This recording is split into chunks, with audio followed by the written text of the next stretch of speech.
प्रार्थना करें।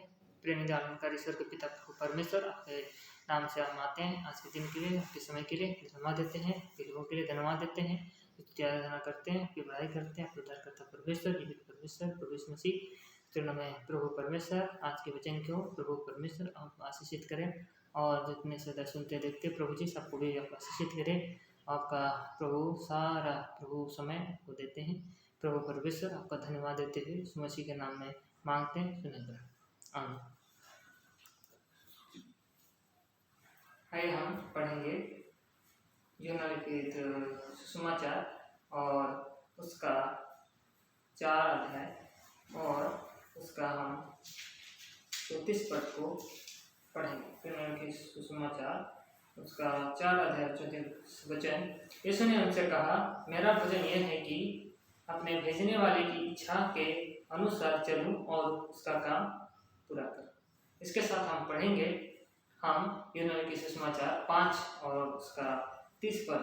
वहाँ पर लिखा है कि मैं अपने आप से कुछ नहीं कर सकता, जैसा सुनता हूँ वैसा न्याय करता हूँ और मेरा न्याय सच्चा है, क्योंकि मैं अपनी इच्छा नहीं परंतु अपने भेजने वाले की इच्छा चाहता हूँ। तीसरा वचन हम पढ़ेंगे इफिसियों की पत्री 5 और उसका हम 17 पद हम पढ़ेंगे। इफिसियों की पत्री और उसका 5 और उसका 17 पद हम पढ़ते हैं कि यहाँ पर ऐसा लिखा है 5 के 17 में, इस कारण निर्बुद्धियों ना हो पर ध्यान से समझो कि प्रभु की इच्छा क्या है।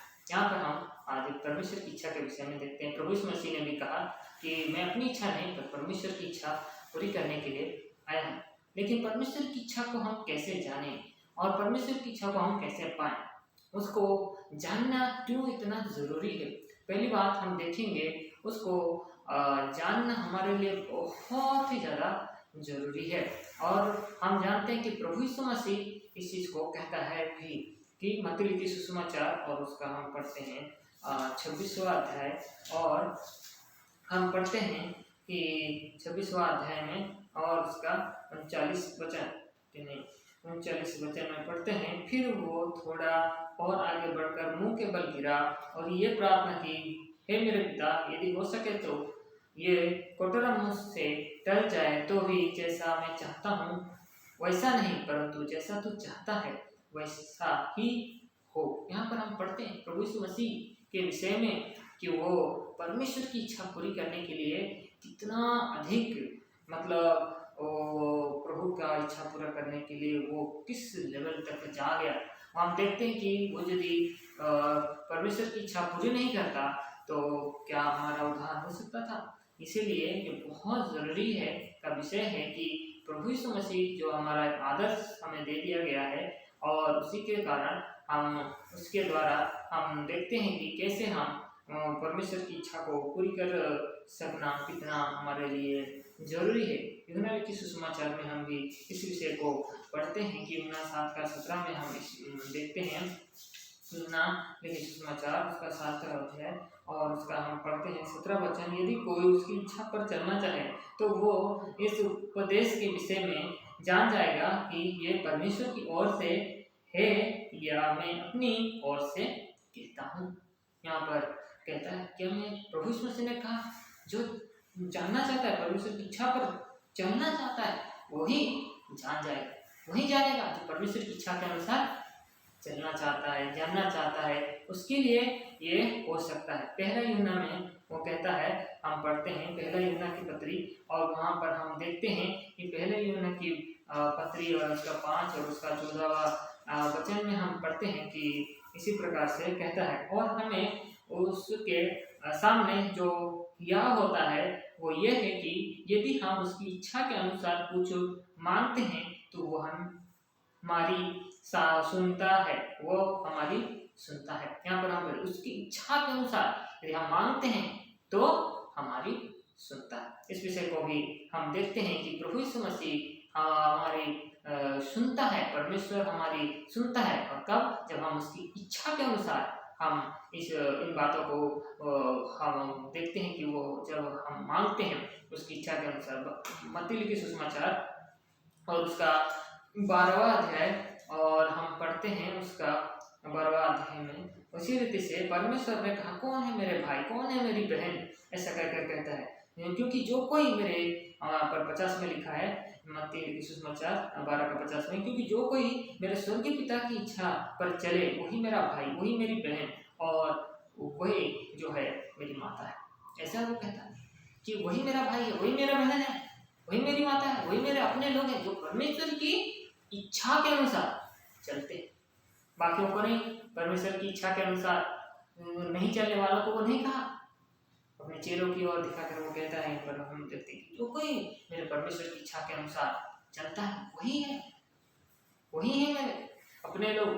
और दूसरा देखते हैं कि कोई भी नहीं, रोमियो की सुसमाचार में हम पढ़ते हैं 8 का 14 में, रोमियो की सुसमाचार रोमियो की पत्री और उसका 8 अध्याय और उसका 14 वचन, 8 अध्याय 14 वचन। इसीलिए कि जितने लोग परमेश्वर की आत्मा के चलाए चलते हैं वही परमेश्वर के पुत्र हैं। इसलिए उसने कहा जितने ही लोग जो परमेश्वर के इच्छा मतलब आत्मा के चलाए चलते हैं वही परमेश्वर के पुत्र हैं, वही पुत्र हैं जो परमेश्वर के इच्छा, परमेश्वर के आत्मा के द्वारा जानते हैं। हम यहाँ पर पढ़ते हैं भजन संहिता उसका 29वां अध्याय, भजन संहिता की पुस्तक उसका 29 अध्याय, भजन संहिता हम पढ़ते हैं 29वां अध्याय में हम उसके वाणी के सामर्थ्य को यहाँ पर हम देखते हैं कि कितना सामर्थ्य उसका वाणी है। 3 से यदि हम पढ़ते हैं 9 पद तक तो वो कितना सामर्थ्य वाणी है, लेकिन वो हमसे कैसे बातें करता है। इतना सामर्थ्य परमेश्वर जो हमसे बातें करता है। पहला राजा हम देखते हैं, पहला राजा, और वो हम पहला राजा और उसका हम पढ़ते हैं इस प्रकार से, पहला राजा और उसका हम पढ़ते हैं 19 अध्याय और 12 वचन, 19 अध्याय 12 वचन। और यहाँ पर देखते हैं फिर भूकंप के बाद आग दिखाई दी तो भी यहोवा उस आग में ना था। फिर आग के बाद एक दबा हुआ धीमे शब्द सुनाई दिया। 13 पद में बोलता है, ये सुनते ही एलिया ने अपने मुंह चद्दर से ढांपा और बाहर जाकर गुफा के द्वार पर खड़ा हुआ। फिर एक शब्द उसे सुनाई दिया, हे एलिया तेरा यहाँ क्या काम। यहाँ पर पढ़ते धीमा शब्द होता है परमेश्वर का वचन में हम पढ़ते, परमेश्वर का वो जो वाणी है इतना शक्तिशाली है, सामर्थ्य है। हम 29 अध्याय में हम पढ़ते हैं, लेकिन वो हमसे कैसे बातें करता है, एक धीमी वाणी से वो बोलता है, अपनी इच्छा को वो हमारे जीवन में बताता है।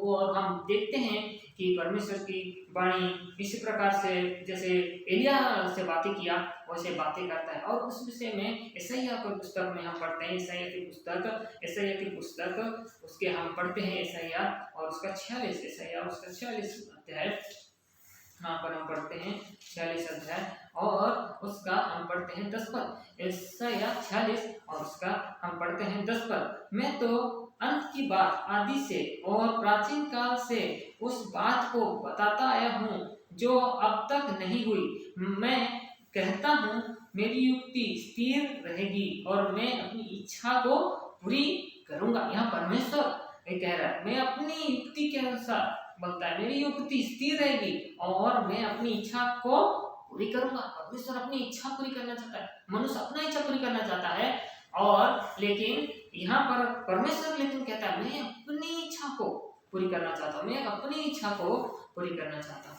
इसी विषय में हम देखते हैं कि परमेश्वर इसी प्रकार से हमारे लिए एक प्रबंध किया कि हम उसको देखें, जानें कि परमेश्वर की इच्छा कैसे हम जान सकते हैं। और परमेश्वर की इच्छा जानकर ही, क्योंकि वो सब जानता है, वो पहले बताता है, यहाँ पर बोलता है कि मैं तो अंत की बात आदि से और प्राचीन काल से उस बात को बताता आया भी हूँ, बता भी दिया है क्या करने वाला है, क्या करेगा। अपने वचन में सबको जो उसको बता कर रखा है, खाली हमें खोजना है, ढूंढना है। तो यदि हमारे अंदर ये इच्छा होगा तब ही हम ये काम कर सकते हैं। आइए हम प्रार्थना करें। प्रेम दयालु अनुग्रहकारी स्वर्गीय पिता प्रभु परमेश्वर, आपकी इच्छा के विषय में बताया प्रभु, हम धन्यवाद देते हैं, इसके वचन के लिए धन्यवाद देते हैं। हमारे हृदय यदि परमेश्वर की इच्छा को खोजे दे और तभी हम आपकी इच्छा जान सकते हैं और इसी प्रकार से प्रभु आपको वचन को समझ सकते हैं। प्रभु हम धन्यवाद देते हैं प्रभु आपके पुत्र के लिए, प्रभु उद्धार के लिए, जीवन के लिए। प्रभु जितने सुनते हैं वही प्रभु उनको सबों को प्रभु आप ब्लेस करें, आशीषित करें प्रार्थना करते हैं। और इसी प्रकार से वे भी कन्फ्यूज ना हो, इधर उधर भटकाए ना जाएं, निर्बुद्धि के समान ना हो, पर बुद्धिमान हो सके और आपकी इच्छा जान सके, उसके लिए हम प्रार्थना करते हैं। सारा धन्यवाद उस मसीह के नाम में सब बातों के लिए देते हुए इस मसीह के नाम में मांगते सुने आप प्रभु, सुना ग्रहण, आमीन।